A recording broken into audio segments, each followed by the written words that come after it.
Tonight, our story takes us to a lost world, a vast prehistoric land now hidden deep beneath the cold waves of the North Sea, the sunken realm of Doggerland. But first, come in from the dark, leave the noise of the modern world outside. You are safe here, in the library. If you wish to find your way back to this warm sanctuary another night, simply subscribe, and the door will always be open to you. Now, settle in. The fire is crackling low, and the book for this tale is already waiting, bound in leather that smells of salt and old earth. Let us open the heavy cover. Our story begins. The world here is defined not by sight, but by rhythm. Listen closely to the heartbeat of the North Sea. It is a deep, mechanical thrum, a vibration that travels up through the steel hull of the trawler and into the soles of your boots. It is the steady, unyielding pulse of the diesel engine, chugging away in the belly of the boat, a low baritone that competes with the hiss of the waves. There is no horizon today. There is no sky, and there is no ocean surface to distinguish from the air. There is only the mist. It is a thick, woolen blanket of grey that swallows the world whole. It clings to everything. You can feel it on your face, a damp, cold kiss that leaves tiny droplets of moisture clinging to your eyelashes and the rough stubble of your cheek. It tastes of salt, sharp and metallic, settling on your lips. The air is heavy, saturated with the chill of the deep water, a cold that seeks to seep through the layers of your wool sweater and your oilskins, a cold that wants to settle in your very bones. Stand here, at the stern, leaning against the cold, wet railing. The metal is slick under your gloved hands. The visibility is cut to nothing, perhaps 10 yards, perhaps less. Beyond that grey curtain, the world ceases to exist. There is only the rhythmic slap of water against the hull, the groan of the steel as the boat rolls gently in the pound. Swell, and that constant hypnotic engine drone. It lulls the mind into a trance. It makes time feel fluid, thick like molasses. You are nowhere. You are floating in a void of white and grey, suspended between the water below and the heavy air above. The smell here is specific. It is a blend of the diesel fumes, oily and pungent, swirling in the eddy of the boat's wake, mixing with the briny iodine scent of the cold ocean. But there is something else today, something fainter, rising from the depths, a scent that does not belong to the open sea. It is an earthy smell, like a damp cellar or a forest floor after a heavy rain. It is the smell of mud, distinct and heavy, ghosting through the salt spray. The rhythm changes now. The engine slows, its pitch dropping to a lower, grumbling idle. The vibration in the deck plates shifts. Then comes the sound of the winch. It begins as a high-pitched whine, the grinding of metal gears engaging, the spool turning. The thick steel cables, slick, with grease and seawater, pull taut. They sing under the tension, vibrating like the strings of a giant discordant cello. You watch the water at the stern. The mist swirls as the cables cut through the surface, dragging something heavy up from the crushing dark below. The winch groans, protesting the weight. This is not the frantic, silvery thrashing of a school of cod or haddock. This weight is dead. It is solid. It is the weight of the seabed itself. Slowly, heavily, the net breaks the surface. It streams water, cascades of grey foam pouring back into the sea. But as it swings over the deck, dripping and swaying, you see no flash of silver scales. There is no life twisting in the mesh. Instead, the net is filled with black, sodden lumps. The catch is released onto the sorting table with a heavy, wet thud. It is not fish. It is the earth. Great clumps of dark, compressed peat, smooth and slick like black soap. It smells intensely now, that odour of ancient waterlogged soil, of decay, that has been preserved for thousands of years. The fishermen call this moorlog. It is the floor of a world that should not be here, dredged up from 50 metres down. You reach out. Your hand, protected by a thick rubber glove, touches the mass. It is cold, colder than the fish would be. It yields slightly to your touch, dense and spongy. You brush away the silt, the grey mud washing away to reveal the dark, fibrous texture of the peat. You can see bits of wood in it, compressed roots, the ghosts of trees that haven't felt the sun in 8,000 years. And there, tangled in the roots and the black earth, something catches your eye. It is different from the wood.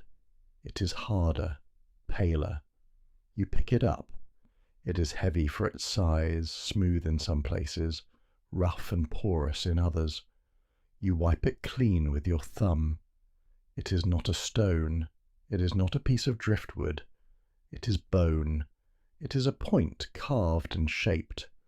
A harpoon tip, barbed, sharp, created by human hands.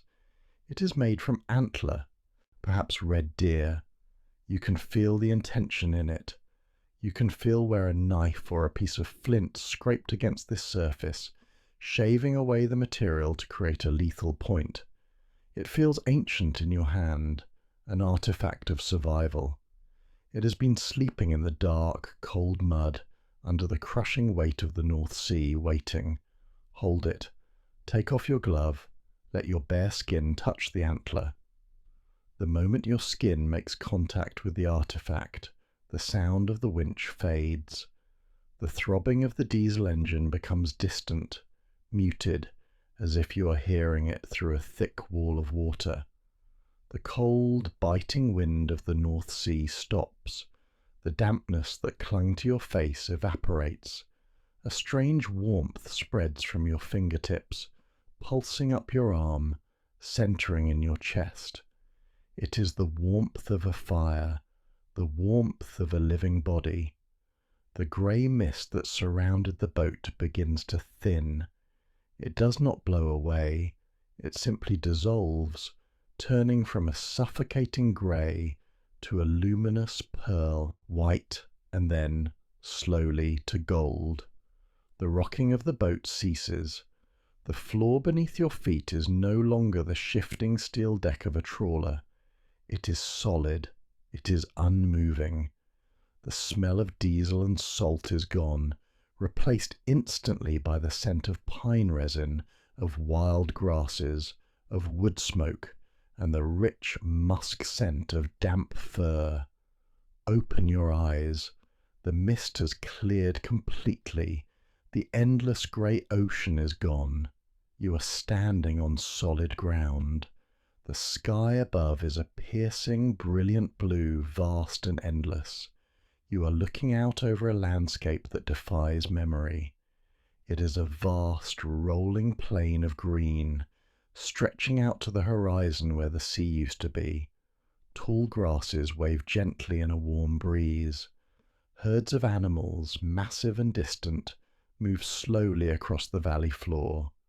A river winds through the landscape, sparkling in the sun. You are no longer at sea.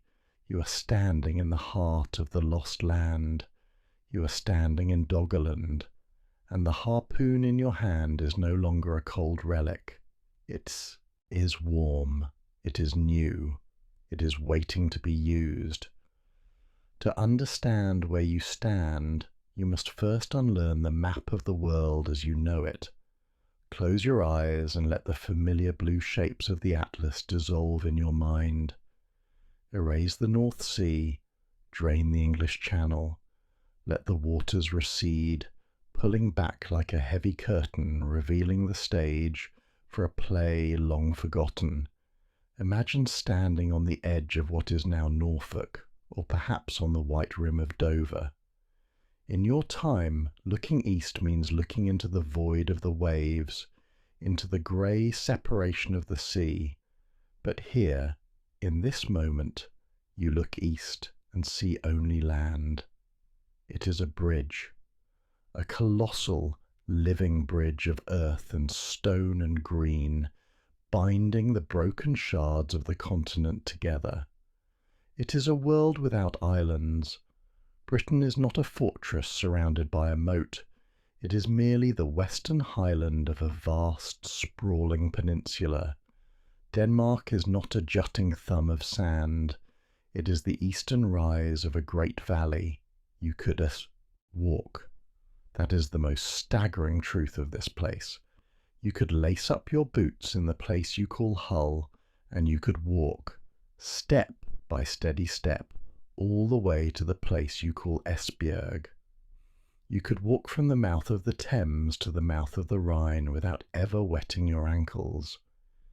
It would be a long journey, a pilgrimage of weeks, but the ground beneath you would remain solid, unyielding, and dry. The earth here feels ancient and patient underfoot. It does not feel like a seabed that has been temporarily dried out. It does not smell of salt or rotting kelp.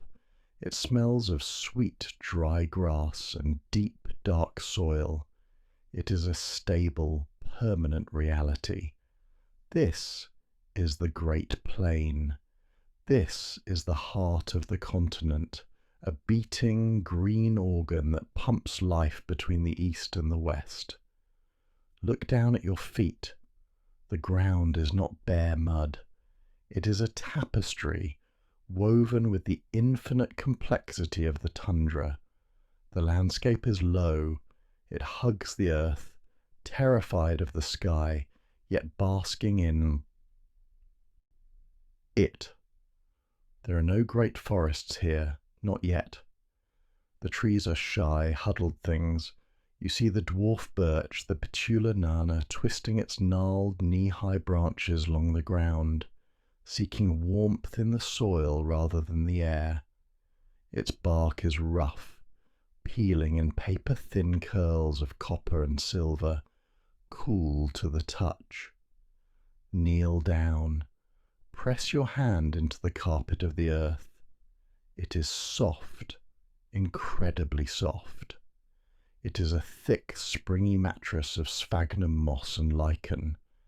It yields under your weight, holding the memory of your handprint for a moment before slowly springing back. The colours are muted and subtle, a painter's palette of dormancy and slow growth. There are the pale, ghostly greens of the reindeer moss, the cladonia, brittle and dry on top, but damp and spongy underneath. There are the burnt oranges of dying sedge grasses, and the deep, bruised purples of the crowberry bushes. Run your fingers through the vegetation. You might find the small, hard beads of lingering berries, shriveled by the cold but still holding a burst of tart, acidic sweetness. You might feel the scratch of the heather, woody and resilient. The air down here close to the ground is heavy with the scent of organic decay and rebirth. It is the smell of peat forming, layer upon microscopic layer, a slow, dark alchemy that turns dead leaves into the black fuel of the earth. There is a silence here that is different from the silence of the sea. The sea's silence is a roar, a constant white noise. The silence of the tundra is vast and hollow. It is a container for small sounds. The snap of a dry twig sounds like a gunshot. The rustle of a vole moving through the dry grass sounds like a storm. Stand up again. Look to the horizon. In your world, the horizon is usually broken. It is broken by buildings, by trees, by mountains, by the curvature of the waves. Here, the horizon is a perfect, uninterrupted circle. It feels as though you are standing on the very top of the world, on a flat disk, spinning slowly in space. There are no borders here. The concept of a country is as alien as the concept of a trawler. There are no fences to divide the pasture. There are no walls of stone, no checkpoints, no lines drawn on paper by men in distant rooms. There is only the land, flowing seamlessly from the sunset to the sunrise. And because there are no barriers, there is the wind. Oh, the wind! It is the true master of this domain. It is a living thing, a constant companion that travels thousands of miles without hitting a single obstacle. It gathers speed over the glaciers of the north, sweeping down over the ice sheets, picking up the scent of snow and crushed rock. It rushes over the plains, combing through the grasses like invisible fingers running through fur. It hits you with a clean, bracing force. It is not the damp, heavy gale of the ocean. It is a dry, crisp wind. It creates a sensation of absolute, terrifying freedom. You can feel the space around you. You can feel the thousands of square miles of emptiness. It expands your chest. It pulls the air from your lungs and replaces it with the raw, unfiltered atmosphere of the Pleistocene. You are small here. You're a speck on the vast green ocean of the steppe. But you are also free. You can turn in any direction and simply go. There is nothing to stop you. The land invites you to move, to migrate, to follow the herds, to chase the sun. It is a landscape that demands movement. It whispers to your legs that they were made for walking, that your lungs were made for this thin, cold air. The sky seems larger here than anywhere else. Without the visual anchor of a coastline or a mountain range, the dome of the heavens feels immense, pressing down with a weight of blue that is almost physical. Clouds cast shadows that are miles long, racing across the grass like dark ships sailing on a green sea. You can watch a storm approach for days. You can see the rain falling on a distinct patch of land 20 miles away while you stand in the bright, pale sunshine. This is the Bridge of Europe. It is the lost connector. It is the reason the red deer in Scotland and the red deer in Norway speak the language of the same blood. It is the reason the flint found in the cliffs of Dover sings the same song as the flint in the sands of the Baltic. They are not separated cousins, they are siblings, born of the same soil, divided only by the rising tragedy of the water. But here, the water is just a rumour, a ghost story told by the old to frighten the young. Here, the solid earth reigns supreme, the moss waits for your footstep, the wind waits for your face, and the horizon waits for you to chase it, forever receding, forever inviting you deeper into the sanctuary of the whispers. The wind on the high plain is a constant companion, a restless spirit that pulls at your clothes and sings in your ears. But as you turn your back on the open steppe and follow the slope of the land downward, the whirl begins to change. Gravity becomes your guide. You are descending. The ground angles gently beneath your boots, leading you away from the exposed, infinite sky and into the embrace of the earth. You are moving towards the arteries of this lost world. You are moving towards the river. With every step you take down the gradient, the air shifts. The sharp, biting chill of the tundra begins to soften. The wind, blocked by the rising shoulders of the valley walls, loses its strength. It turns from a gale into a breeze, and then, finally, into a stillness so profound it feels like a physical weight lifting from your shoulders. Here, in the lowlands, the earth hoards its warmth. The sun's heat is trapped in this pocket of geography, sheltered from the northern ice drafts. It is a microclimate of comfort. You can feel the temperature rising against your skin, a gentle caress that invites you to loosen your scarf, to unbutton your heavy coat. The air is denser here, richer. It is no longer thin and empty. It is thick with humidity and the breath of 1 billion living things. The soundscape changes. The dry hiss of wind in the grass is replaced by a low, melodic murmur. It is the sound of water moving over stone. A great river winds through the valley floor, a ribbon of silver and brown, swollen with the meltwater of distant glaciers. It does not rush, it wanders. It meanders in slow, lazy loops, carving deep banks into the soil, creating a sanctuary of moisture and life. And because there is water, and because there is warmth, there is the forest. You leave the open sky behind and step beneath the canopy. The light changes instantly. It becomes filtered, holy. The harsh white glare of the sun is broken into 1,000 shards of gold and emerald dancing on the forest floor. First come the pines, the Scots pine, Pinus sylvestris.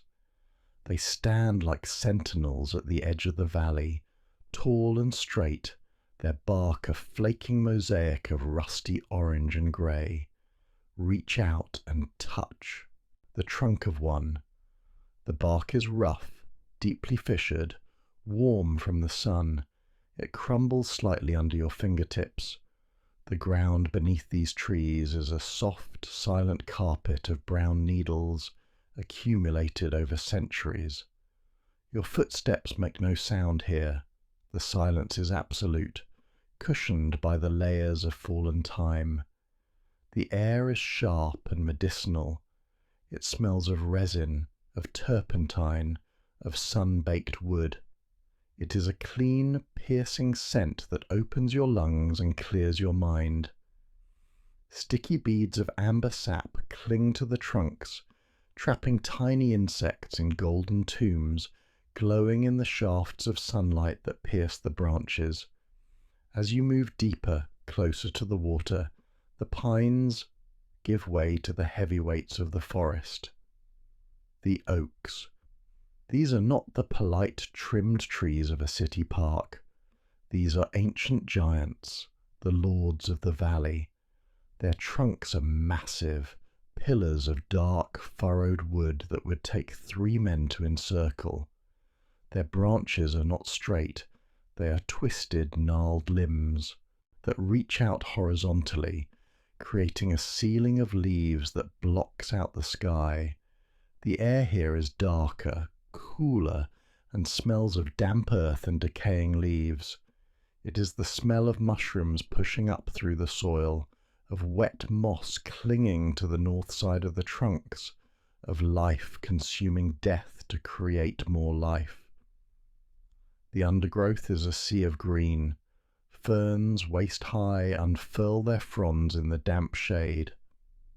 The bracken, pteridium. Walk through them. Feel the gentle resistance as the fronds brush against your legs. They are cool and smooth, leaving a faint green scent on your clothes. The forest floor is lush, a chaotic tangle of ivy, brambles, and soft velvet mosses that cloak the fallen logs in bright green shrouds. This is a primordial cathedral. The pillars are living wood.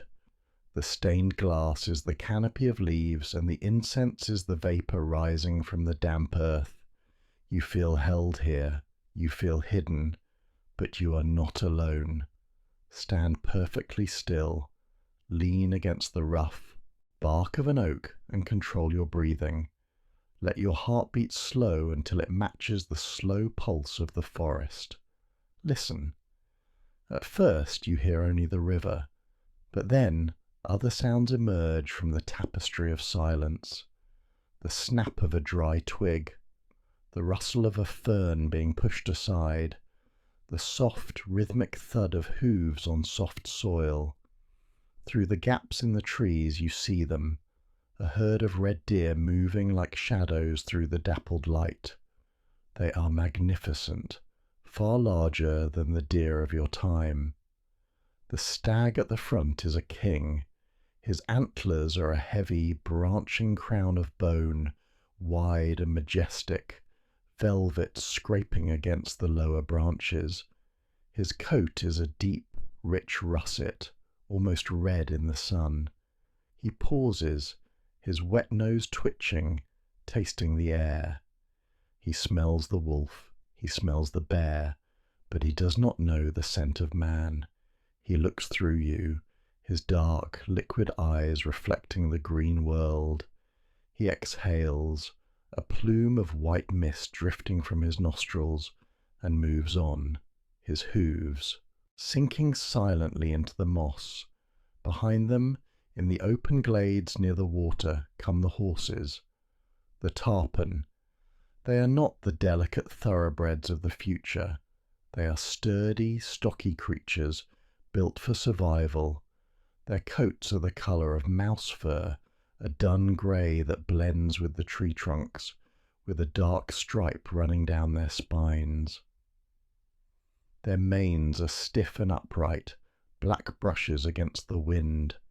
They are nervous, energetic, their ears swivelling like radar dishes. You hear the tearing sound as they rip mouthfuls of lush grass from the riverbank, the soft snorts of communication, the thud of a hoof stamping the ground.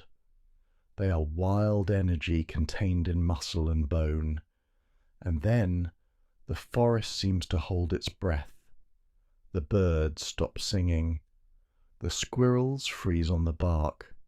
Even the wind seems to die down, respecting a sudden heavy shift in the atmosphere. A vibration travels through the soles of your boots. It is not a sound at first. It is a feeling, a deep, resonant thrumming that shakes the dust from the fern leaves. It comes from the north, from the edge of the valley where the trees thin out. They are coming, the ghosts of the ice, the last walkers. Emerging from the mist, moving with a slowness that defies their size, are the mammoths. They are smaller than their ancestors, diminished by the warming world, but they are still mountains of flesh and fur. They are shaggy, draped in long, matted coats of dark brown hair that sway with every step. Their tusks are curved scimitars of ivory, stained with mud and grass, sweeping almost to the ground. They move in silence. For such massive creatures, their steps are impossibly quiet, cushioned by the thick pads of their feet. They float through the forest like grey clouds. You can smell them now, a heavy, musky odour of wet wool, dried mud, and warm milk. They are the tragic royalty of this place. They belong to the cold, to the ice that is retreating, and yet here they are, lingering in the warmth of the valley, eating the sweet grass that will eventually replace them. One of them pauses near the river. It dips its trunk, a muscular, dexterous hand, into the water. It sprays the cool liquid over its back, a slow, deliberate motion. You hear a low rumble, a sound so deep it is felt in your chest cavity rather than heard by your ears. It is a sound of comfort, of communication, a whisper between giants. Watch them. Burn this image into your mind, the way the light catches the coarse hairs on their flanks, the intelligence in their small amber eyes, the gentle way the mother touches her calf with her trunk. They are fading, The world is changing around them. The trees are closing in. The heat is rising. They are walking into the twilight of their species. But here, in the sanctuary of the valley, in the deep green dream of Doggerland, they are still alive. They are warm. They are breathing. And for one quiet moment, you are breathing with them. Follow the curve of the river as it widens. The water slows here, growing lazy and deep, spreading out its arms to embrace the land. The current loses its urgency, settling into the stillness of a great freshwater lake. Here, the boundary between earth and water blurs. It is a world of transitions. You are entering the kingdom of the reeds. They rise around you like a golden forest, 10 feet tall, their dry, feathery heads nodding in the gentle breeze. The phragmites, they are the walls of this world. Walk through them. Listen to the sound of your passage. It is a dry, rustling whisper, the friction of stiff stalks rubbing against one another. It sounds like 1,000 secrets being exchanged. The air here is stagnant and heavy, smelling of deep organic decay, of sweet mud and the green, sharp scent of crushed stems. But then the scent changes, cut through the dense wall of reeds, and suddenly the smell of the swamp vanishes. It is replaced by the smell of home. It is a scent that speaks to the deepest, most primal part of your brain. Wood smoke. It is not the raging smoke of a forest fire. It is the curated, domestic smoke of the hearth. It smells of willow and alder, sweet and pungent. It hangs low over the water, a thin blue haze that softens the light of the late afternoon sun. Step into the clearing. The ground here has been trampled hard. The grass is worn away, replaced by a floor of packed earth and scattered ash. You have found them, the people of the reeds. Their homes are not monuments of stone. They are nests. They are organic extensions of the landscape itself. Look at the structures. They are circular, intimate spaces. Saplings of hazel and willow have been driven into the soft earth, their green, pliable trunks bent inward and lashed together at the top with strips of rawhide. They form the skeleton of a dome, a rib cage of wood. Covering this frame are the skins, red deer hides, sewn together with sinew, the fur turned inward to trap the heat.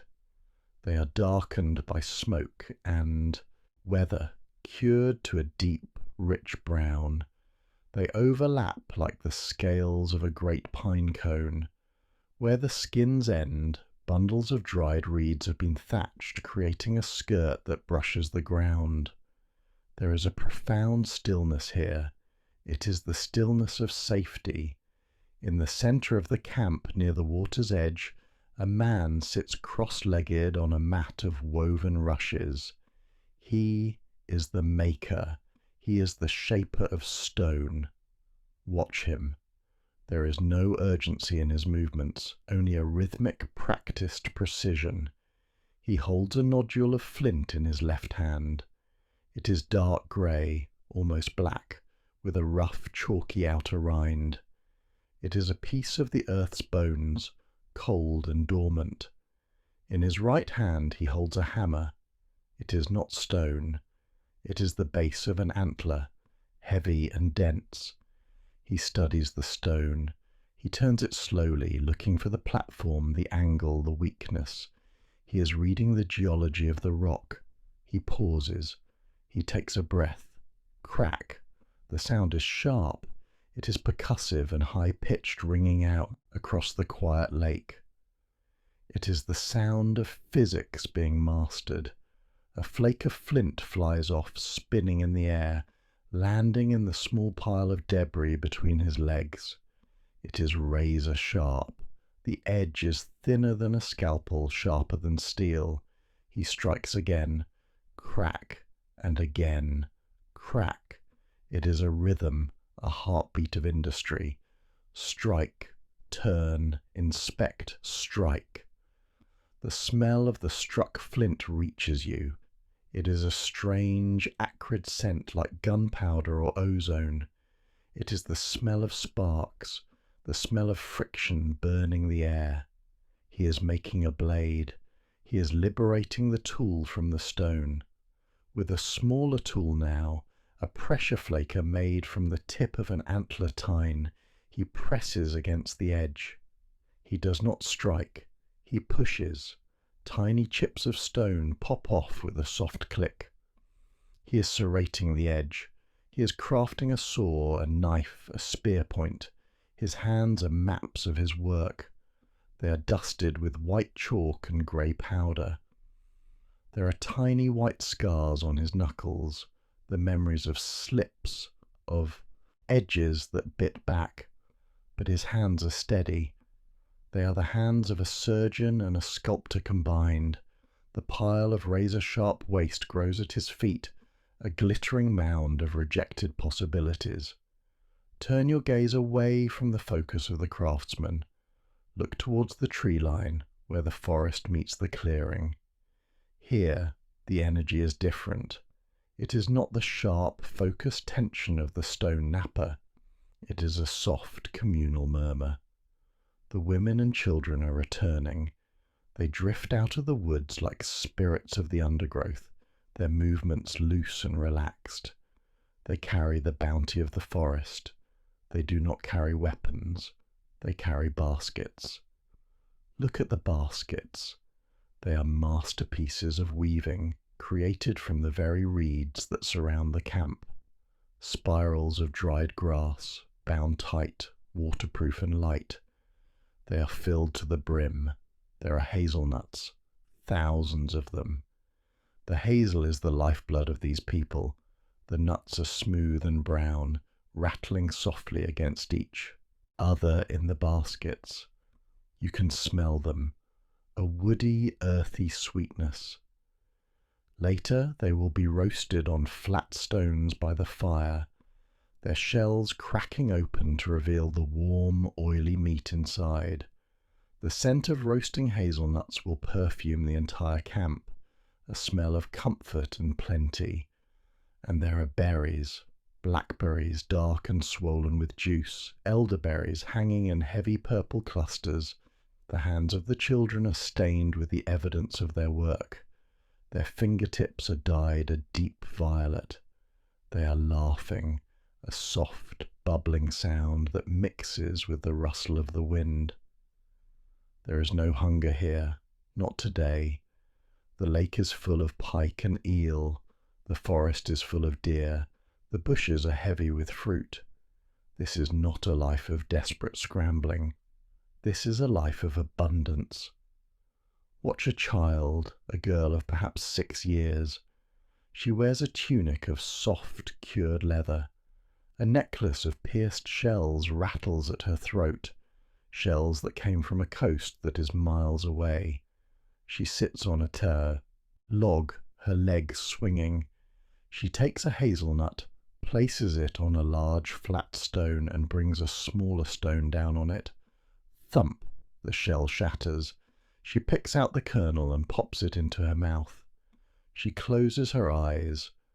The taste is rich, fatty and sustaining. She smiles.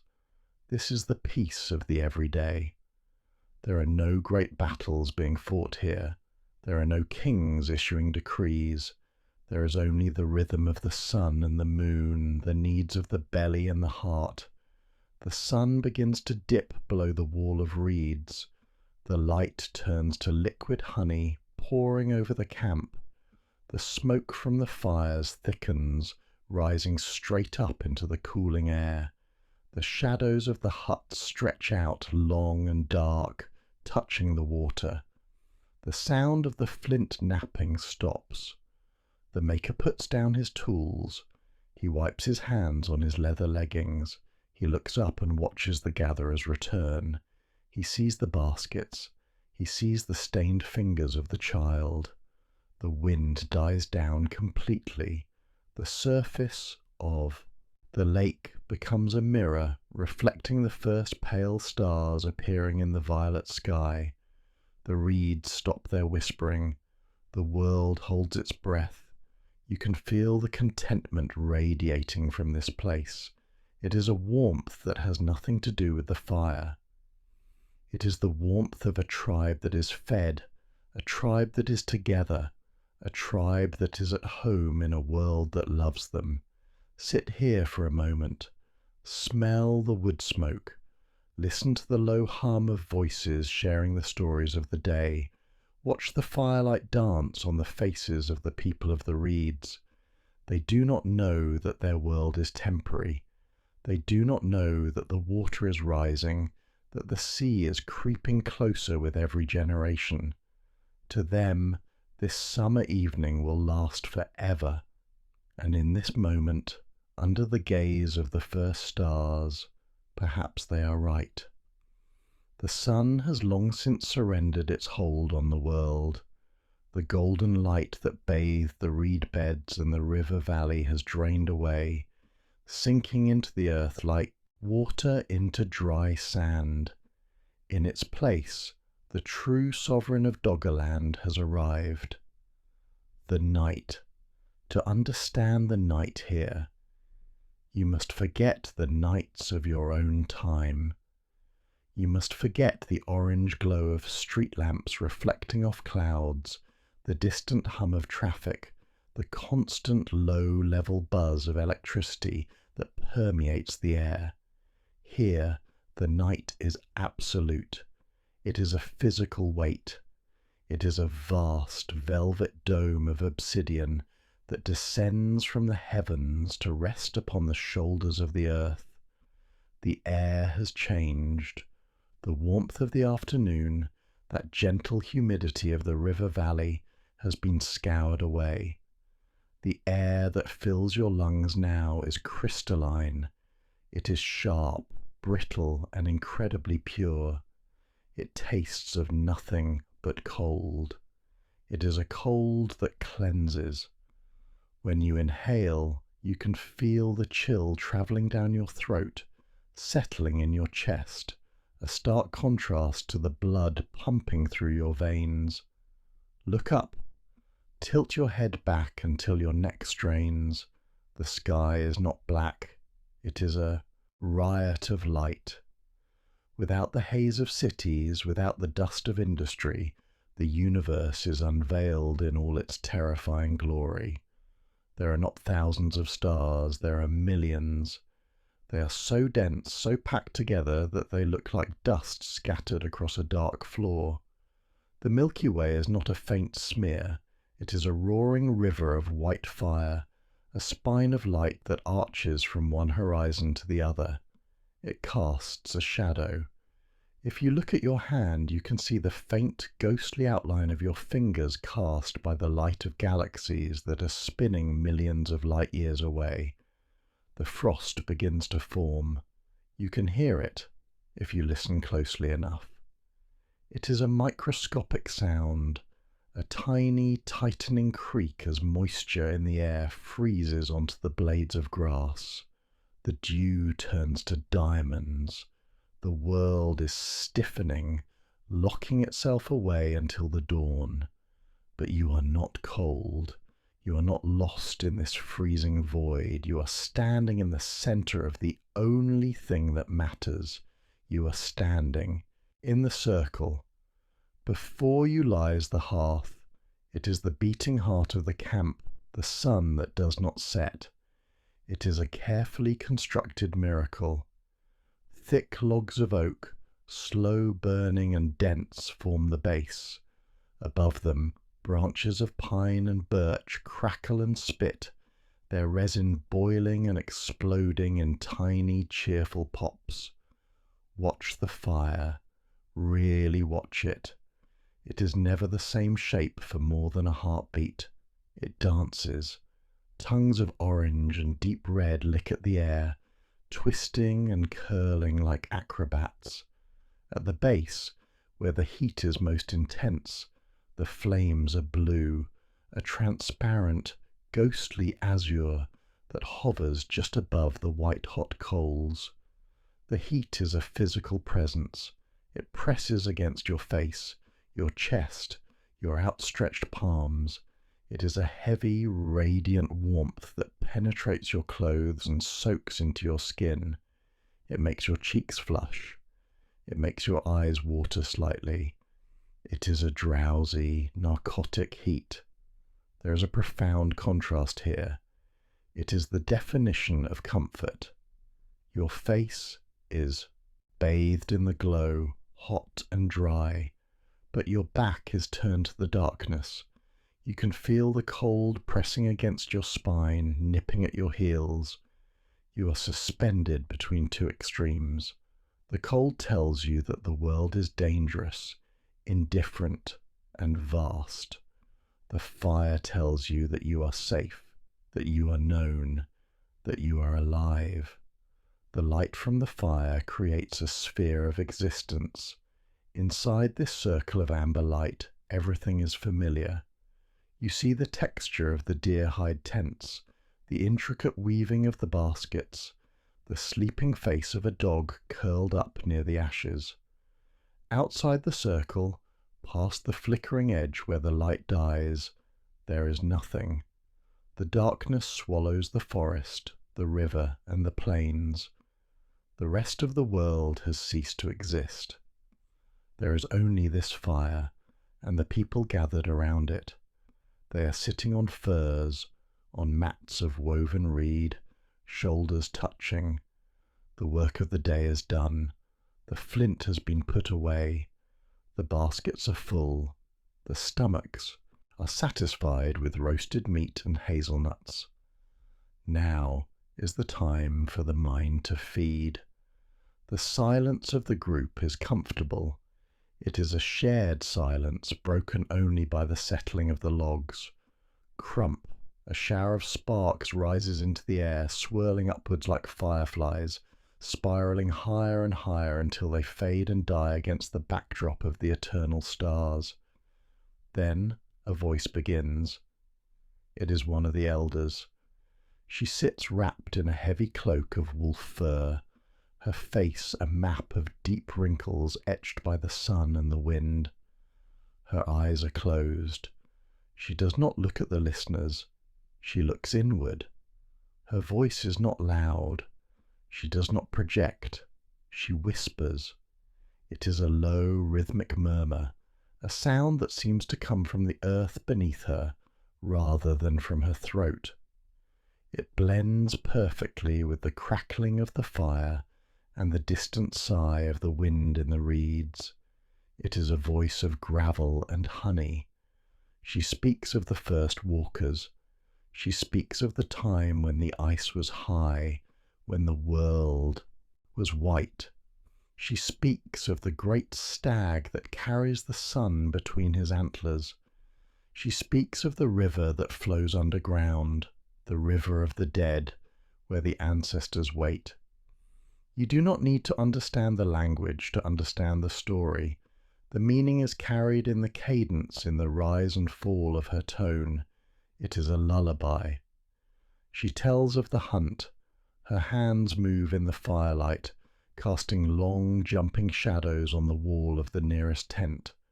Her fingers mimic the stalking wolf, the fleeing hare. Her voice speeds up, growing sharp and percussive as the spear is thrown, then slows down, becoming soft and mournful as the spirit of the animal is thanked. The listeners are entranced. Eyes are heavy, heads nod. A child, curled against her mother's side, fights to keep her eyes open, watching the sparks, listening to the grandmother's whisper. The rhythm of the story matches the rhythm of the fire, matches the rhythm of the heart. There is a feeling of absolute, unshakable safety here. It is a primal feeling. It is the knowledge that you are part of a chain that stretches back thousands of years. You are not alone in the dark. You are surrounded by your kin. You are guarded by the fire. The wolves may howl in the distance, and you hear them, a lonely, haunting cry far across the valley, but they will not come here. They fear the light. They fear the unity of the circle. The elder's story shifts. She speaks of the stars. She points a gnarled finger upward, tracing a shape in the air. She tells of how the stars are the campfires of those who have gone before. Look up, she whispers. See them burning. They are watching. They are warm. They are waiting. The fire is dying down now. The leaping flames have settled into a bed of glowing, pulsing embers. They breathe. When the wind gusts, the coals brighten to a fierce, angry red. When the wind dies, they fade to a dull, ash-covered grey. The heat is less intense now, softer, a gentle radiation that encourages sleep. The smell of the smoke hangs heavy in the air, clinging to your hair and your clothes. It is the incense of the Paleolithic. It is a scent that means home. One by one, the people of the reeds lie down. They do not leave the fire. They sleep here, in the common space, a tangle of limbs and furs. There is no concept of privacy, only the concept of warmth. You lie back on a pile of soft skins. The fur is thick and coarse against your cheek, smelling of wild musk and smoke. You pull a heavy cover over your shoulder. The cold air brushes your forehead, but your body is cocooned in heat. You watch the last of the embers. A single log breaks apart, revealing a core of molten gold. The elder has stopped speaking, but the echo of her whisper remains in your mind. The sound of the river is a steady, gentle hush in the distance. The wind is a cradle song. Your eyelids are heavy. Impossible to keep open. The distinction between the firelight and the darkness blurs. The distinction between the story and the dream dissolves. You are safe. You are warm. You are here, in the heart of the lost land, under the watch of 1,000,000 stars. And as the fire turns to ash and the frost claims the grass, you drift away, carried on the current of the elder's whisper, into the deep, dreamless sleep of the earth. Time is a wheel. It turns slowly, grinding against the bedrock of the world, and with every rotation, the light shifts. The eternal summer of the river valley, which felt as though it would stretch out for 1,000 generations, begins to fracture. It starts not with a sound, but with a colour. Look out over the wetlands now. The vibrant, shouting emerald of the sedge and the reed beds has been stolen away. In its place, the earth has put on a cloak of melancholy gold. The landscape burns with the slow, cold fire of autumn. It is a world of rust. It is a world of copper, of ochre, and of deep, bruised bronze. The air has lost its humidity. It no longer holds the heavy, wet warmth of the river. Now the air is thin. It is brittle. It smells of fermentation. Breathe it in. It is a sweet, heady scent, the smell of sugars breaking down in the dying leaves, of mushrooms dissolving into black ink, of the earth reclaiming its own. It smells of wet wool and cold mud. The wind has changed its voice. In the summer it whispered. Now it sighs. It carries a harder edge, a warning from the north where the ice sheets are groaning in their sleep. It rattles the dry stalks of the reeds, creating a dry, skeletal percussion that chatters across the valley floor. Click, clack, rustle, walk to the edge of the water. The lake is still there, but it looks different. It is darker, opaque, reflecting a sky that is often heavy with slate-grey clouds. On the surface, a flotilla of fallen leaves spins slowly in the current. They are like tiny wrecked ships, willow leaves of pale yellow, oak leaves of brown leather, birch leaves like coins of gold. High. Above, the silence is broken by a sound that pulls at the soul. It is a distant, ragged honking. Shield your eyes against the low, pale sun. There they are, the geese, skein after skein of them, etching V-shapes against the clouds. They are leaving. They know what is coming. They are following the ancient highways of the air, heading south, heading away from the frost. The sound of their wings is a rhythmic beating, a pulse in the sky that says go, go, go. The signal has been received. The people of the reeds are not separate from this rhythm. They feel the change in the marrow of their bones. The time of settling is over. The time of the great movement has begun. Turn back to the camp. The scene is one of controlled, practiced deconstruction. There is no panic here. There is no rushing. This is a ritual as old as the fire itself. It is the unmaking of the home. Listen to the sounds of the pack. It begins with the sound of leather. The heavy deer hides that covered the huts are being stripped away. You hear the slap of the skin as it is pulled from the frame. You hear the creak and groan of the stiff leather as it is folded. It is a heavy, dull sound. The hides are rolled into tight, dense cylinders, bound with cords of braided grass. Then the sound of wood. The lashings that held the willow poles together are untied. The knots, tightened by months of wind and rain, are worked loose by patient, strong fingers. The wood protests, squeak, snap. The tension is released. The ribs of the huts spring apart. The domes collapse, not in ruin, but in surrender. The poles are gathered, bundled together like fasces, the sound of wood clattering against wood echoing softly in the clearing. The ground where the hut stood is now bare. It looks raw, a circle of packed dark earth amidst the dying grass.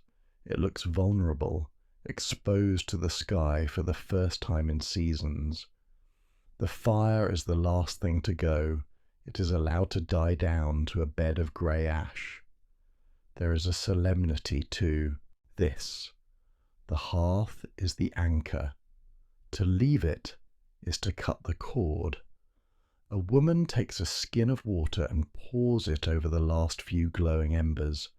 Hiss. A plume of white steam rises, twisting and vanishing into the cold air. The smell of wet ash and extinguished coal is sharp and final. The camp is gone. In its place are piles of goods, baskets of hazelnuts sealed with beeswax, bundles of furs, stacks of dried meat, tools of flint and antler wrapped in soft leather. Everything they own, everything they are, is now contained in these bundles. They lift the weight. Watch them. The men and the women shoulder the packs. They use tump lines, straps of leather that go across their foreheads, transferring the weight of the burden to their strong necks and spines. They bend forward slightly, counterbalancing the load. The leather straps creak against their skin. The baskets rustle. They turn their backs on the lake. They turn their backs on the flattened circles of earth. They do not look back with sadness. They look forward with purpose. The land behind them is sinking into the sleep of winter. The land ahead is waiting. The journey begins. They are moving west. They are moving towards the setting sun. To you, they are walking towards England. To them, they are simply walking towards the high ground. The terrain changes under their feet. At first it is the soft, sucking mud of the river valley. The sound of their walking is a wet squelch, squelch, squelch. The mud tries to hold them, gripping their ankles, pulling at their boots. It is the jealous grasp of the lowlands. But as they walk, hour after hour, the ground begins to rise. The mud gives way to firmer soil. The vegetation changes. The tall, wet reeds are left behind, replaced by the short, springy turf of the chalk downs. You can feel the incline. It is a gentle, steady upward slope. Your calves burn with the effort. The air gets cooler, cleaner. The smell of the swamp fades, replaced by the scent of thyme and wild grasses crushed underfoot. The rhythm of the migration is hypnotic. It is the rhythm of human endurance. Step, breath, step, breath. There is no conversation. Breath is too precious to waste on words. There is only the sound of 30 pairs of feet striking the earth, the rhythmic creaking of the packs, and the soft panting of the dogs that trot alongside. They are following the herds. Ahead, on the ridgeline, you can see the dark shapes of the reindeer, also moving, also seeking the shelter of the hills. The humans are just another herd moving in the great stream of life. As the day wears on, the sun dips lower, painting the sky in violent shades of violet and blood orange. The shadows stretch out, long and thin, reaching back towards the abandoned camp. They reach the crest of a ridge, pause here, turn around, look back at where you came from. Below you lies the great plain of Doggerland. From this height you can see the vastness of it. It is a sea of fading gold and brown, threaded with the silver veins of the rivers. Mist is beginning to pool in the hollows, a white spectral ocean that is slowly rising to swallow the land. You can see the lowlands for what they are, a bowl, vulnerable and sinking. You can almost feel the weight of the North Sea pressing against the distant, unseen coastlines, waiting for its moment to rush in. But here, on the ridge, the ground is solid. It is chalk, white, hard, ancient bone of the earth. These hills will one day be the cliffs of Dover. They will be the wolds of Yorkshire. They will be the islands that survive the drowning. The leader of the group shifts his pack. He looks at the horizon, his eyes narrowed against the wind. He knows the way. He knows the hidden valleys in the high country where the caves offer shelter, where the flint is good, where the winter can be weathered. He turns back to the west. He takes a step. The sound of his foot on the hard chalk is crisp and clear. It is the sound of arrival. The Sunken.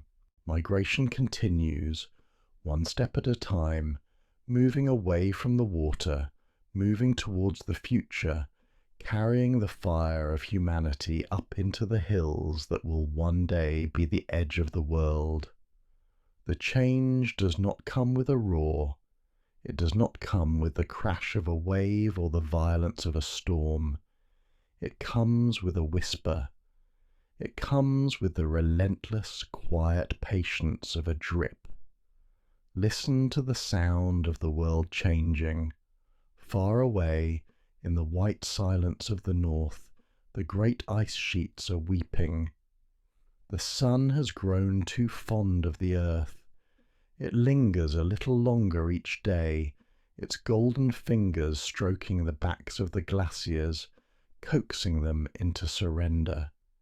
That which has held the world in a frozen grip for 1,000 lifetimes is letting go. It turns to water. It turns to motion. The result is a slow, heavy-set rising.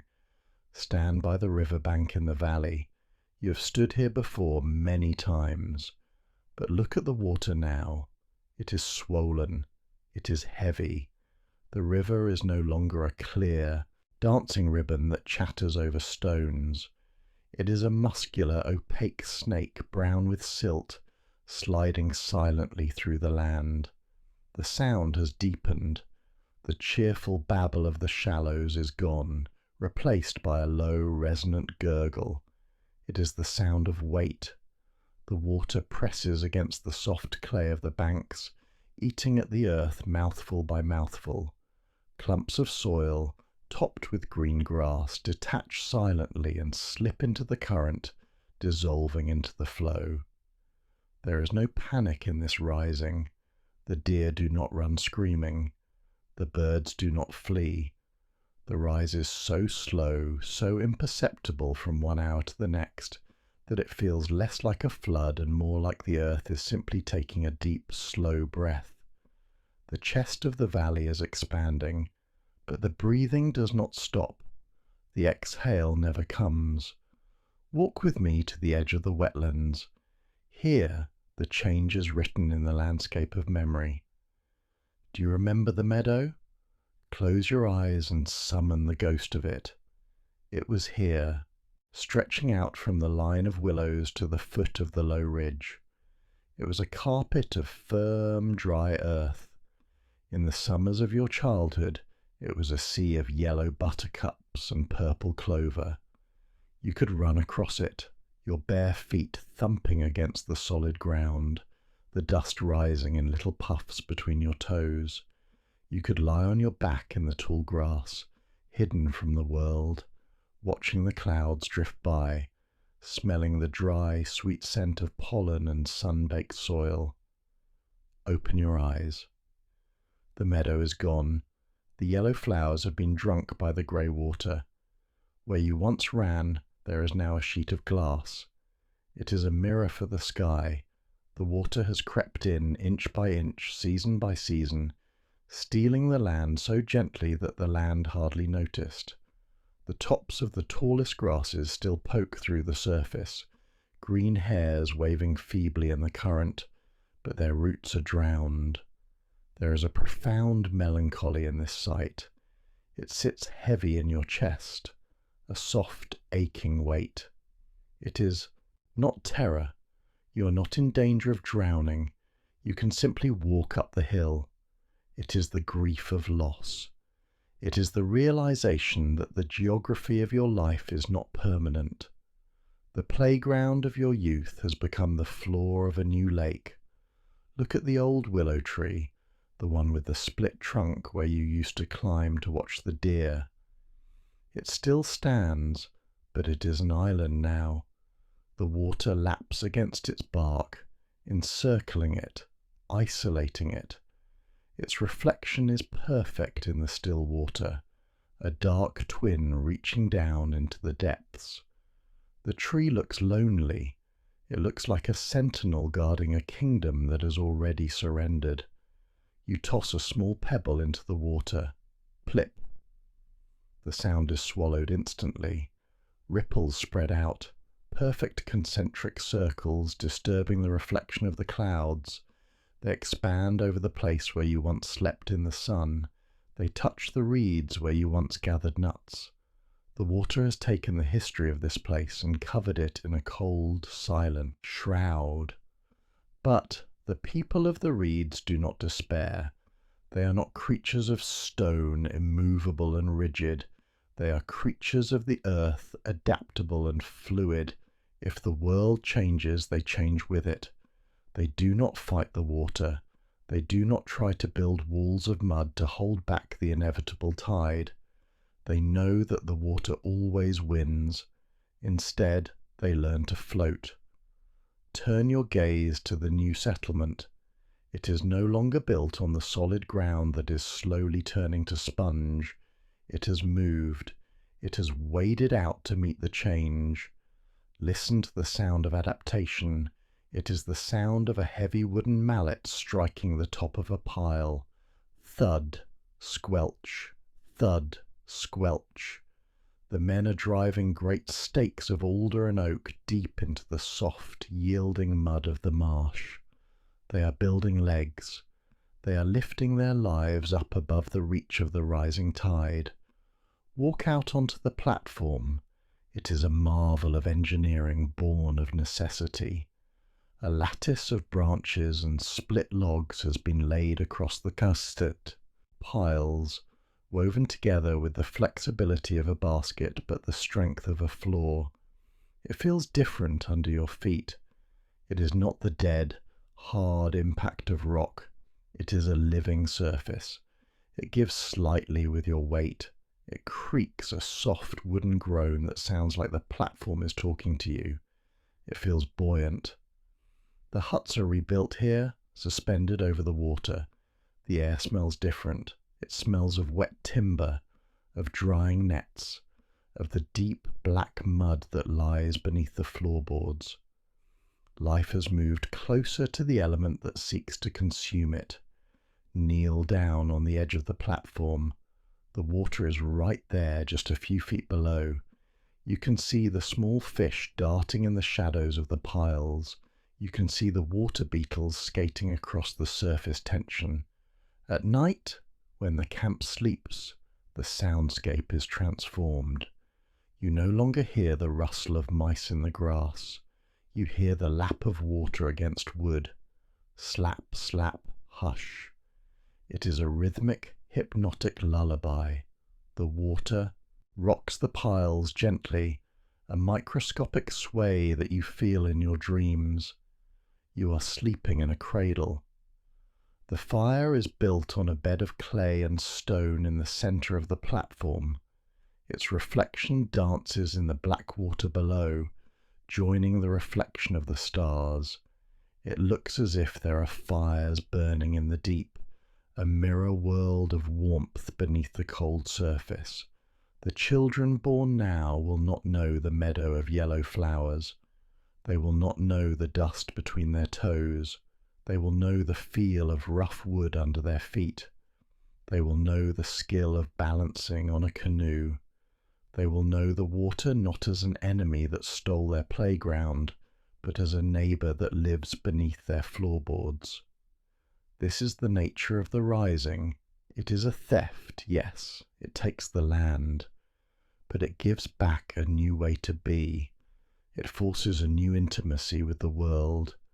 The water continues to rise. You can mark it against the piles. Every year, the wet stain on the wood climbs a finger's width higher. The ocean is coming.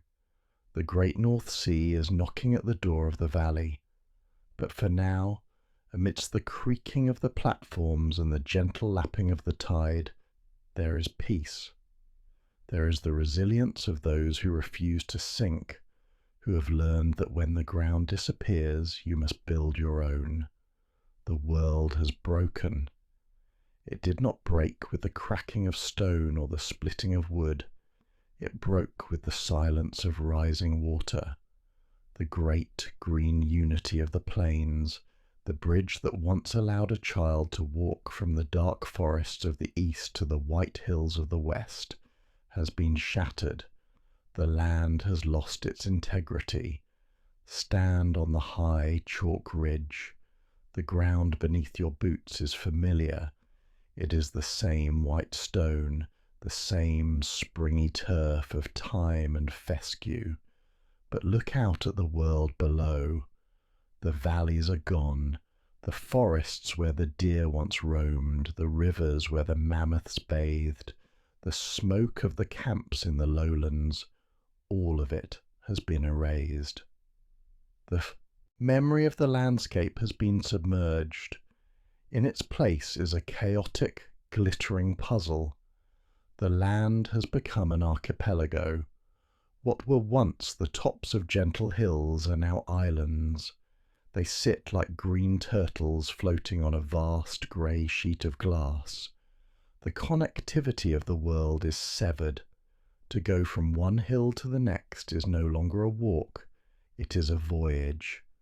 You can see the other islands, tantalizingly close. You can see the trees on their crests, you can see the smoke of other fires, but you cannot reach them. The water is the new master. It fills the spaces between the land, a cold, indifferent fluid that separates brother from brother, clan from clan.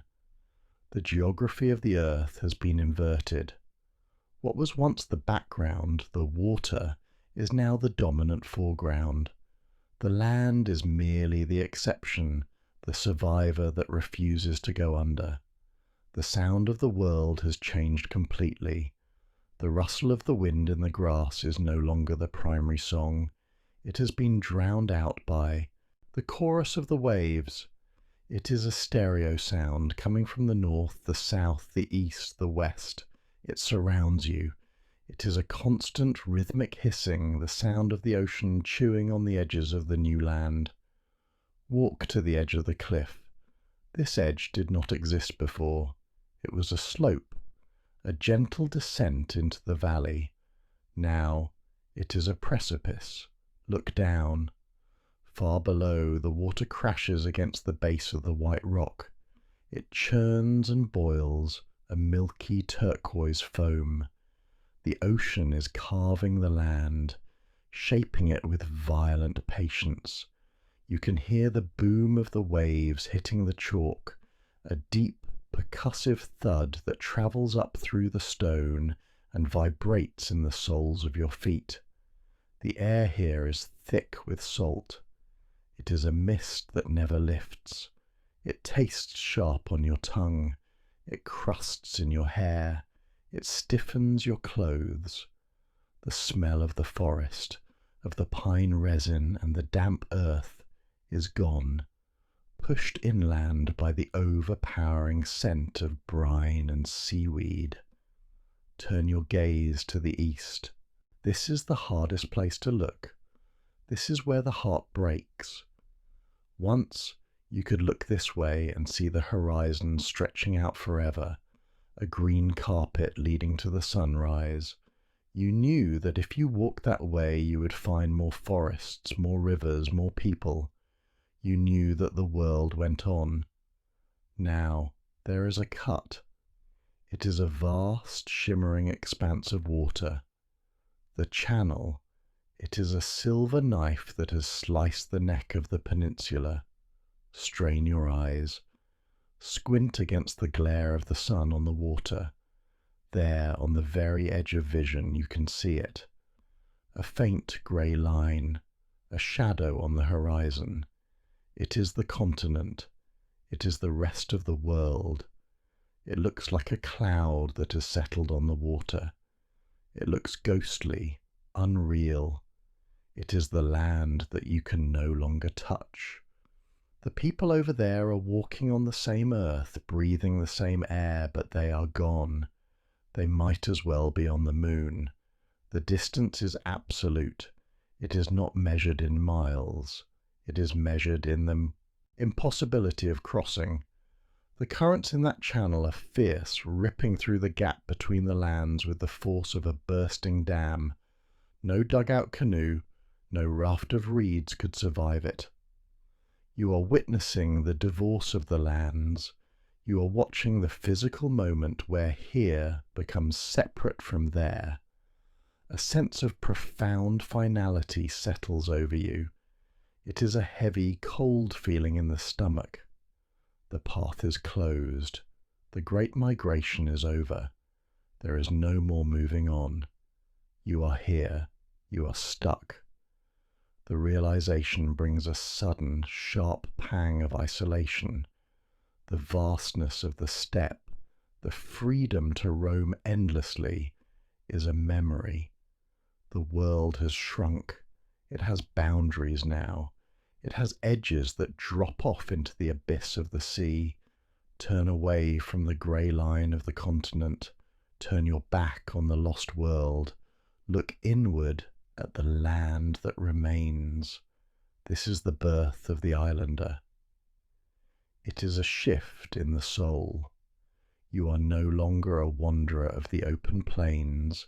You are a keeper of the fortress. The wind hits you from all sides now. There is no shelter from it. It sweeps in from the Atlantic, carrying the moisture of 1,000 miles of ocean. It sweeps down from the Arctic, carrying the bite of the ice. The island is a ship anchored in a tempestuous sea, and you are the crew. The loneliness is a physical presence. It sits by the fire with you at night, but it is a specific kind of loneliness. It is a defiant loneliness. Look at the others in your group. They are gathered near the shelter of a hawthorn grove, huddled against the wind. They feel it too. They look at the sea with a mixture of fear and respect. They know that they are contained. But containment creates pressure. It creates density, because you cannot walk away, because you cannot simply move to the next valley. When this one becomes crowded, you must hold on to what you have. You must dig in. The roots go deeper now. The stakes of the huts are driven harder into the chalk. The flint is worked with more care, because it is the flint of this place, your place. A new identity is forming in the mist. It is shaped by the borders of the water. It is shaped by the knowledge that this piece of rock, this green fragment floating in the grey ocean, is all there is. The sea becomes the wall. It is a barrier that keeps the dangers of the world out, but it also keeps you in. It wraps around the land like a cold embrace. Listen to the seagulls. They are the new birds of this reality. They wheel and dive over the cliffs, their cries harsh and mocking.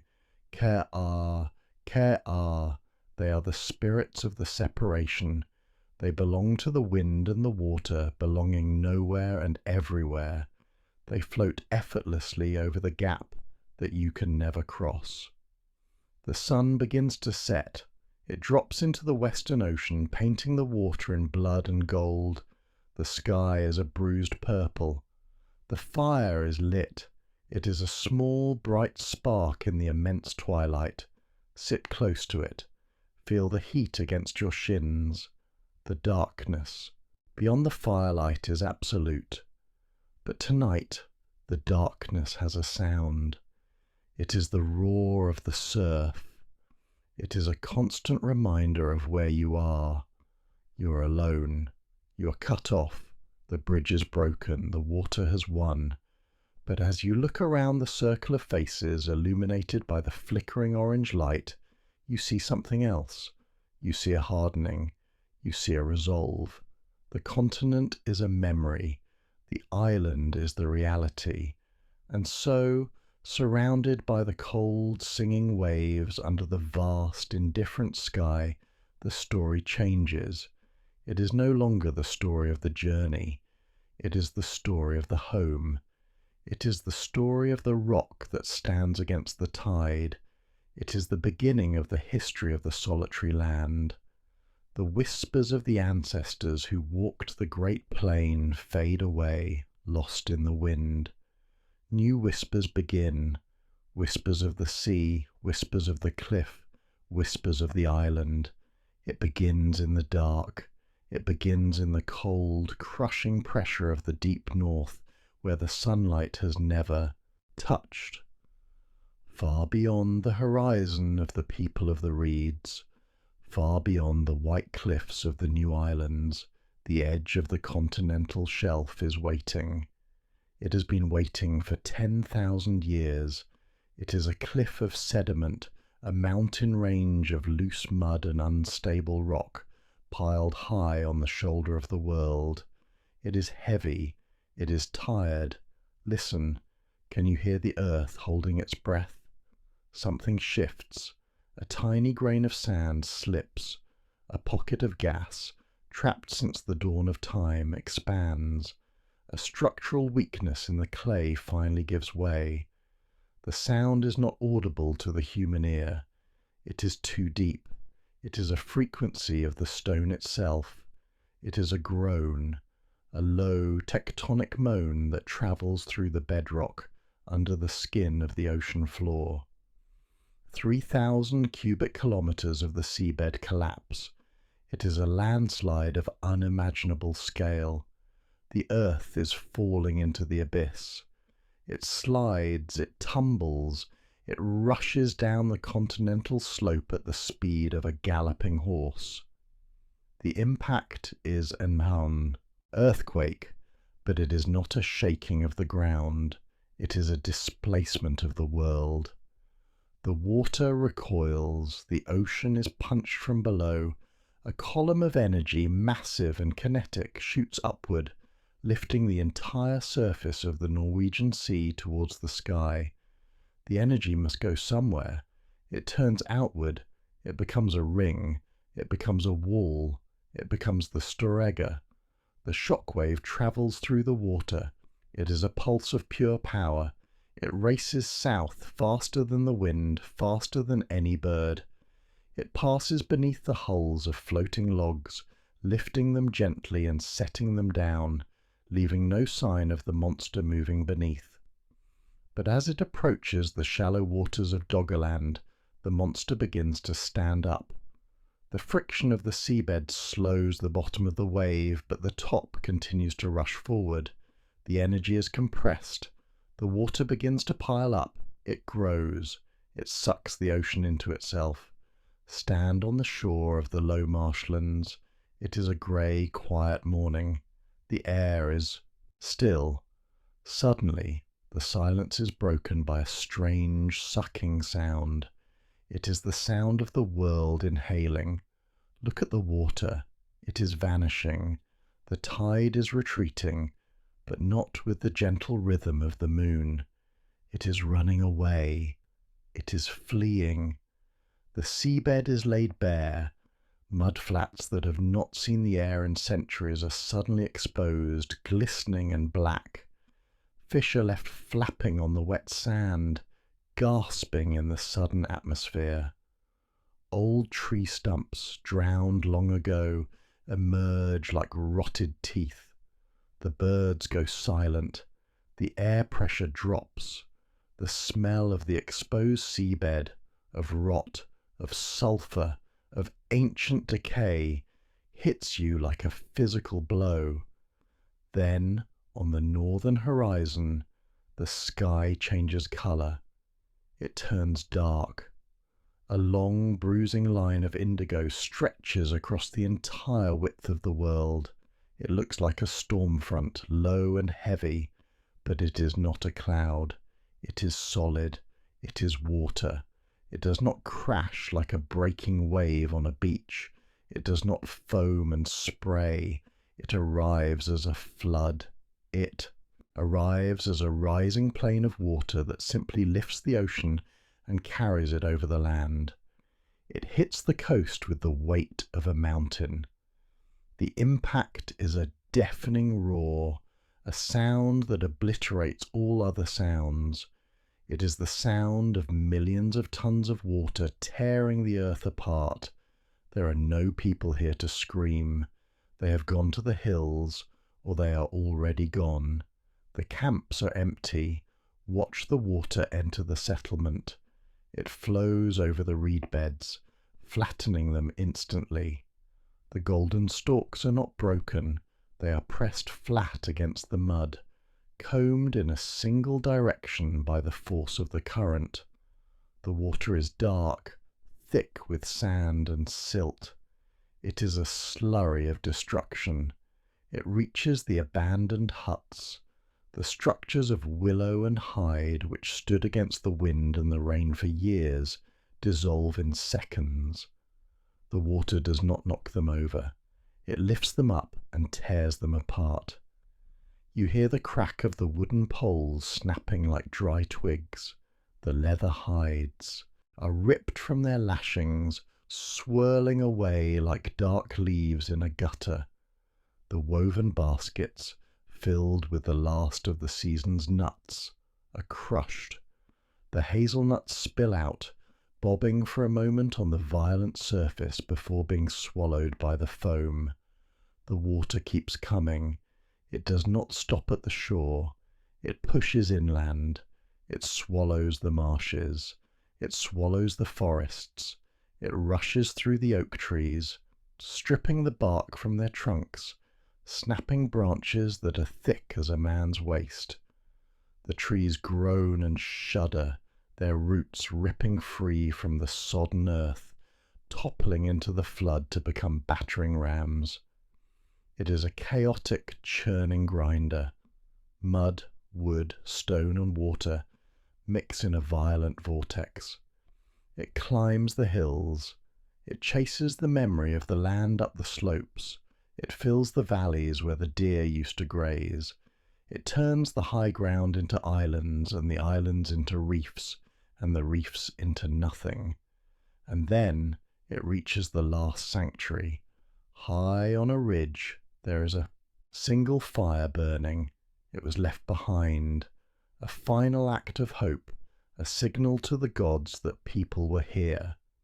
It burns in a circle of stones, shielded from the wind, a small, brave heart of orange and red. The water climbs the ridge. It creeps over the lip of the stone circle. The moment of contact is small. It is intimate. Hiss. The cold, salt water touches the hot coals. A cloud of white steam explodes upward, frantic and desperate, trying to escape the drowning. It twists in the air, a ghost of heat. The fire fights.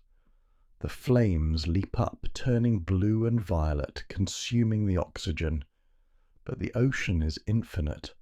The water floods the pit. The logs float for a second, burning on top of the water, and then they roll over.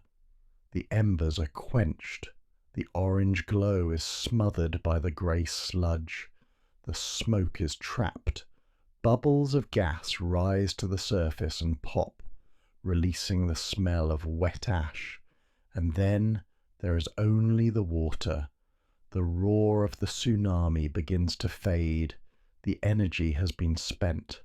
The violence settles into a heavy, sloshing calm. The water level stabilizes high above the old land. The sun breaks through the clouds. It shines down on a new world. It shines on a sea that stretches from the new cliffs of Britain to the shores of Jutland. There is no land. There is no green. There is only the restless, heaving grey of the North Sea. Debris floats on the surface. A shattered canoe, a wooden bowl, a tangle of reeds. They drift slowly, rotating in the eddies, carried by the currents towards the new coastlines. And then comes the silence. It is not the silence of a quiet room. It is the silence of absence. It is the great silence. The birds that sang in the oak forests are gone. The wolves that howled at the moon are gone. The wind no longer rustles through the grass, for there is no grass to rustle. The sound of footsteps on the earth has been erased.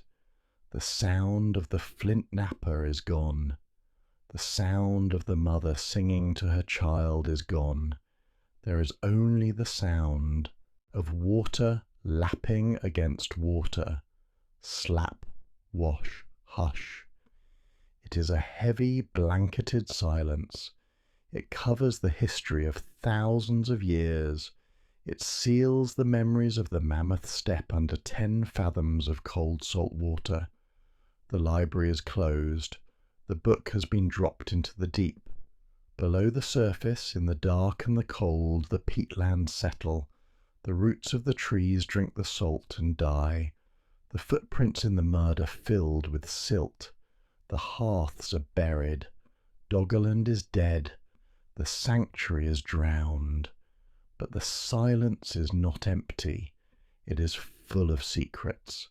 It holds the whispers of a lost world, suspended in the dark, waiting for the trawlers, waiting for the nets, waiting for the future to pull them back into the light. But for now, there is only the sea, and the silence is absolute. The surface is a barrier. It is a ceiling of restless, shifting light that separates the noise of the modern world from the eternal quiet below. Leave the wind behind, leave the sun, leave the cry of the bassoon, gull and the thrum of the engine. Sink, let the weight of the water take you, feel gravity shift as you descend. You are no longer held by the earth, you are embraced by the fluid. The light changes as you go deeper. The bright, harsh white of the surface filters out, losing its energy. It turns to turquoise, then to a deep, bruising blue, and finally, as the pressure builds against your chest, to a twilight grey. The temperature drops. It is a sudden, sharp embrace of cold that seeks to numb the skin. This is the temperature of preservation. It is the cold of a refrigerator, keeping the past fresh, stopping the clock of decay. You are drifting down through the water column. Around you the marine snow falls.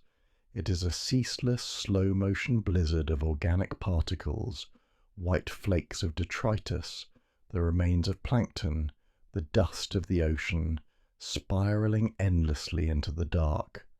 It is the silence made visible. Your feet touch the bottom. You land softly, a cloud of fine grey silt, billowing up around your boots like smoke in a slow draught. It settles gently, coating you in the dust of the seabed. Stand here. Let your eyes adjust to the gloom. The visibility is low, a haze of particulate matter that softens every edge, turning the world into a dreamscape of shadows. You are standing on the bottom of the North Sea, but you are also standing on the floor of the valley. Look around you. The topography is ghosted, but it is there. The gentle slope of the sand is the slope of the hill where the children once gathered nuts. The depression to your left, filled with dark, stagnant water, is the riverbed where the mammoths bathed. But look closer. Look through the gloom at the shapes rising from the mud. They stand like broken pillars of a ruined temple.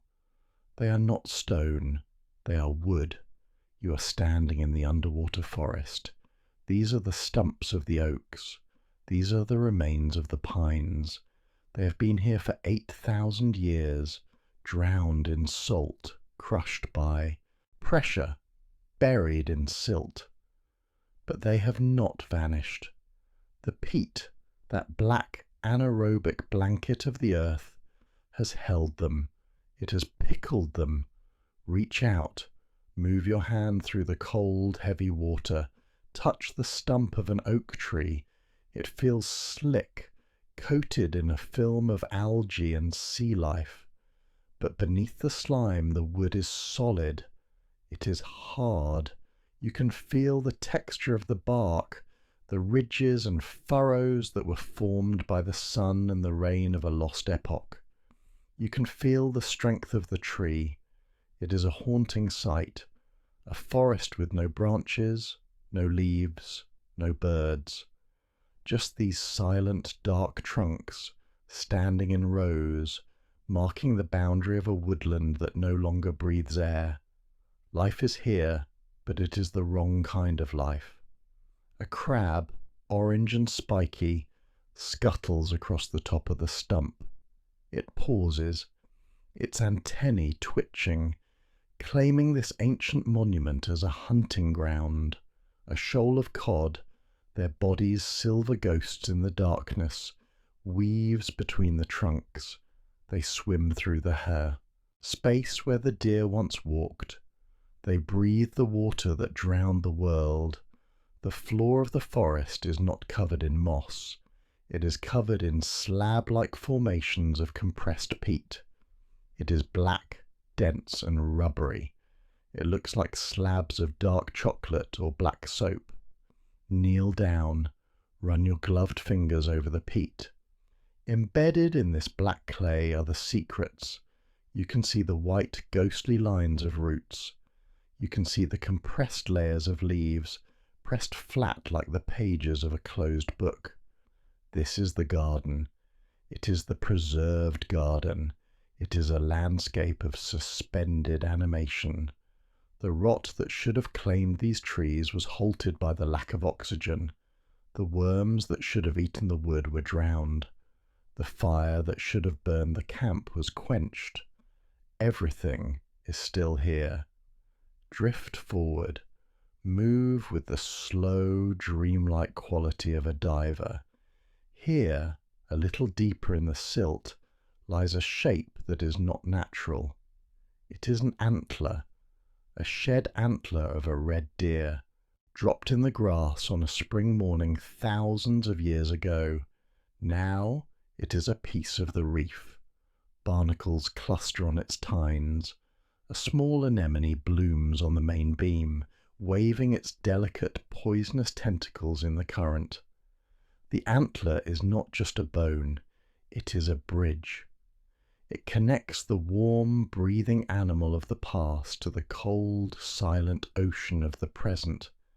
And there, half buried in the mud, is a stone. It is not a rounded pebble rolled by the waves. It has edges. It has facets. It is a flint core. It sits exactly where the napper dropped it when the water rose. It has not moved. It has waited in the dark, sharp and ready, for a hand that will never return. There is a profound sense of expectancy here. The landscape does not feel dead. It feels asleep.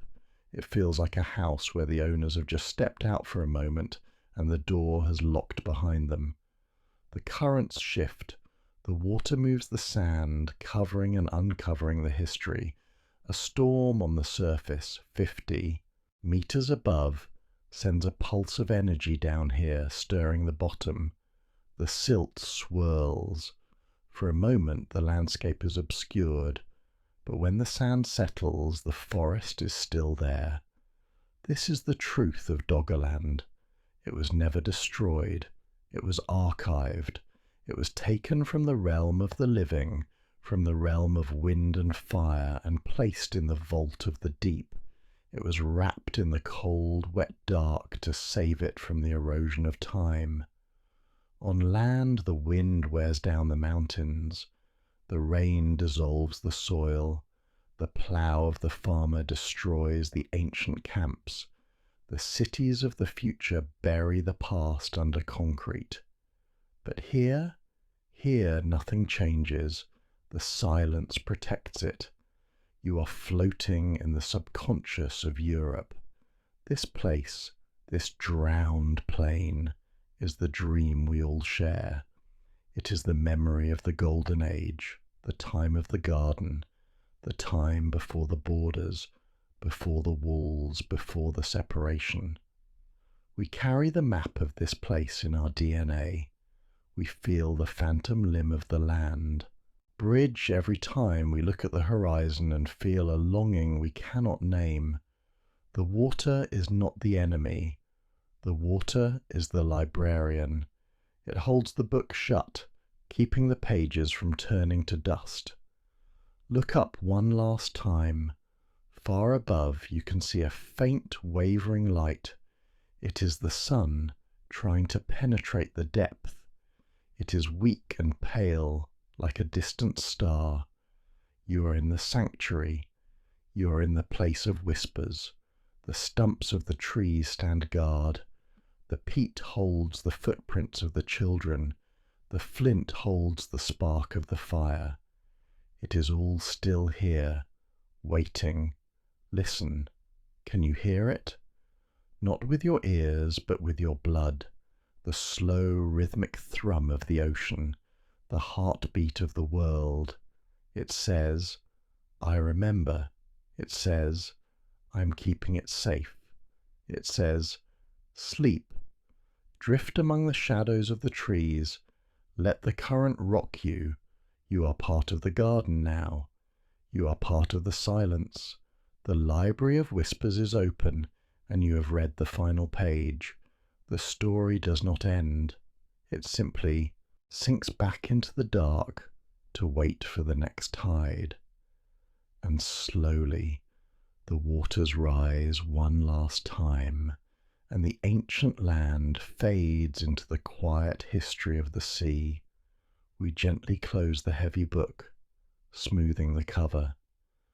The story is finished. The library is silent now. Only the soft embers of the fireplace remain. You are safe here, protected from the cold. Nothing can disturb you now. If you have found peace in this shelter tonight, please leave a like to keep the candle burning, or subscribe to remain within these walls, safe and warm. Let go of the day, let go of the waking world. Sleep now, deep and peaceful. Good night.